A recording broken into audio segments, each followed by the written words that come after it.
It's Friday, March 1st, 2024. Welcome to episode 92 of the Alameda Postcast, an audio service of the Alameda Post. I'm your host, Scott Peeler. In this edition of the Postcast, the annual State of the City address took place this week. The Planning Board reviews 2023 and looks ahead to 2024. Despite increased spending, homeless numbers continue to rise. Some updated election information. A new restaurant opens as Alameda Restaurant Week arrives. You might notice a few more trees around Ladecker Park, and the San Francisco Opera is headed to Alameda for a do-over. These stories and more on this episode of the Alameda Postcast. Our top story, Thursday night was the annual State of the City address. Our own Kelsey Gores covered the event. Look for her article early next week at alamedapost.com/news. On Monday, February 26th, the City Planning Board reviewed and unanimously endorsed the 2023 reports and 2024 draft work plans of the General Plan and Housing Element, Transportation Plans, and the Climate Action Resiliency Plan. Among the highlights, looking at the Housing Element, in 2023, the city issued building permits for only 141 dwelling units. This is against a requirement of 5,353 new housing units by 2031. As mentioned all the way back in June of 22 in Episode 6, over 2,000 permits had already been issued by that point, so Alameda is on its way to that 5,353. Still, 141 permits issued is a low number when the pace should be around 670 a year. Planning Services Manager Steve Buckley attributed the shortfall to the city's extended recovery from the COVID-19 pandemic, combined with the uncertainty in the housing market, especially in the face of rising interest rates. 2024 looks to improve on those numbers, with staff expecting to issue building permits for the Housing Authority's North Housing Project, the Habitat for Humanity Project, and other affordable projects, including the 51-unit conversion of the Hawthorne Suites Hotel. In the area of transportation, Acting Transportation Planning Manager Lisa Foster noted that 3 people died and 6 were severely injured in traffic crashes on Alameda streets last year. While any accident is one too many, it should be pointed out that per capita, that's about 25% of the national average. Still, always room for improvement. In 2023, safety improvements came to 3.4 miles of roadway and 20 intersections, including 3.3 miles of new bikeways. The city also expanded the free bus program for low-income seniors and those with disabilities, as well as preparing for the estuary shuttle with the purchase of the pontoon craft known as Woodstock. In 2024, look for parking improvements on Webster Park and at Civic Center. There will also be major improvements to Central Avenue, paid parking added to ferry terminals at Seaplane Lagoon and Harbor Bay, and the completion of sections of Pan Am Way and West Midway at Alameda Point, among other highlights. Sustainability and Resilience Manager Danielle Mueller discussed the successes of the Climate Action Resiliency Plan, including starting 3 sea level rise adaptation projects with the Oakland Alameda Adaptation Committee, the introduction of the Okapi Reusable Cup program at various Alameda restaurants and cafes, and installing 10 new electric vehicle charging ports at Seaplane Lagoon Ferry Terminal. In 2024, look for a draft urban forest plan, more public EV charging stations, and the final master plan for DePave Park. For an in-depth look at the board's accomplishments and goals, including a link to the annual report, see Karen Jensen's article at alamedapost.com/news. Over the past 5 years, California has spent around $20 billion in an attempt to address the issue of homelessness. This is in addition to federal and local dollars. The result? The numbers of the unhoused continue to rise. Almost 1/3 of the nation's homeless population is in California. Dan Walters of Cal Matters has provided an excellent overview of this multi-pronged problem. 20 years ago, when he was the mayor of San Francisco, Governor Newsom pledged to end homelessness in the city. Now, in 2024, Proposition 1 on the primary ballot looks to authorize a $6.4 billion bond, part of which will go to housing efforts.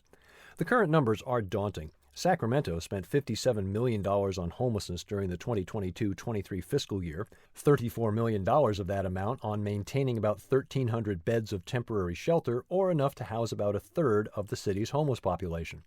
Overall, that's $26,000 per bed. One of the issues that Walters points out is a lack of a unified approach to the problem. Find Dan's article at alamedapost.com/news. As a side note, and at the risk of editorializing, there are signs of hope in the fight against homelessness. The city of Houston, Texas, has managed to reduce their homeless population substantially over the past decade with a unified approach that puts housing first. If you haven't, take a look at Houston's methods. Every city and state is different, but Houston has definitely found a piece of the puzzle. The California primary is this Tuesday, March 5th. Here at the Post, we've been making sure that you can make an informed decision as you cast your ballot. Last week in episode 91, I discussed the candidates running to fill the congressional seat being vacated by Barbara Lee.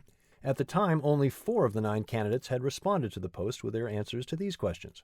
What is the priority or focus of the campaign? Which unique skills and qualities would the candidate bring to the office? And what are the challenges and opportunities the candidate sees for the city of Alameda now and in the future? This past week, Vice Mayor Tony Daysog responded, noting that he had initially responded but was resending his answers. You can find those answers at alamedapost.com/election. While you're there, you'll want to review the candidates for Alameda County's Democratic Central Committee for Assembly District 18. The DCC is the governing body of the Alameda County Democratic Party and is charged under state law with overseeing the party's local activities and campaigns under the general direction of the California Democratic Party. In last week's Post newsletter, publisher Adam Gillett noted the lack of information available on the candidates for the DCC. In response, Serena Chen of the Asian Pacific American Democratic Caucus of Alameda County provided a list of all candidates, their email addresses, links to their affiliated slates, and links to the answers provided to APA's endorsement questionnaire. This is a great help in understanding the positions of these candidates. Thank you to Ms. Chen and the APA caucus for this great service. Find Ms. Chen's article at alamedapost.com/election. As a reminder, the Post will never endorse any candidate or ballot measure. Our mission is to inform. The decision is up to you. Last year, I picked up my food for my Super Bowl gathering at Shell Shock on Webster. I was in for a bit of a shock as I was greeted by a sign indicating that Shell Shock was closing the next day. The building sat idle for months but is once again open for business. The new restaurant is called Cape 7, named for a 2008 Taiwanese romantic comedy drama that broke box office records. New owner Chi Tai once ran the popular Lavender Hot Pot in Newark, but sold that in 2023 after sustaining losses in the wake of pandemic shutdown. Cape 7 Cafe focused on breakfast, but is open for lunch and dinner. The hours of the restaurant are in flux at the moment. Tai hopes to serve Alamedans for dinner, but he's not sure if he can get the patronage he needs to keep the restaurant open in the evenings. Quote, "There aren't many places open late around here, but I don't know if people want a place to eat dinner late." End quote. To learn more about Cape 7, see Kelsey Gore's article at alamedapost.com/features. On the subject of restaurants, Alameda Restaurant Week is upon us, running now through March 10th. It's your chance to try out some fixed-price menus and money-saving specials from dozens of Alameda eateries, everything from donuts to bar food to fine dining. You can also win restaurant gift cards by sharing your photos on Instagram or through the Restaurant Week website. Learn all about it at alamedapost.com/features. Big thanks to the Rotary Club of Alameda. They teamed up with Alameda Recreation and Parks and 100,000 Trees for Humanity to plant trees in Laydecker Park this past weekend. Well done, folks. alamedapost.com/features for details and a group photo. Last March, the San Francisco Opera was scheduled to present Bohème Out of the Box, a shortened version of Puccini's La Bohème. The show was a washout, literally carried away by last year's atmospheric rivers. Time for a do-over.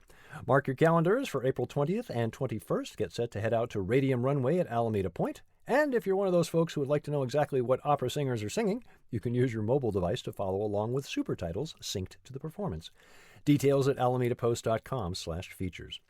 Last week, I mentioned CarrierCon, the pop culture convention returning to the USS Hornet. In addition to Wendy and Richard Pini, the creators behind ElfQuest, we're proud that one of the artists in attendance will be our very own Brees, creator of Two Birds from Alameda.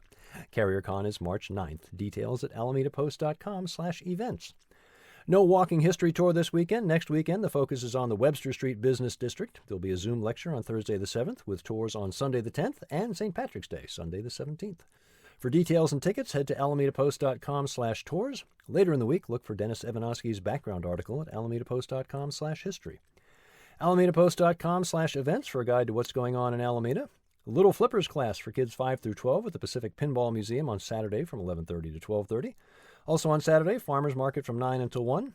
Mardi Gras party with Shell and Friends at Rhythmix Cultural Works Saturday night. First Sunday of the month means the Alameda Point Antiques Fair. As always, plan your travels accordingly.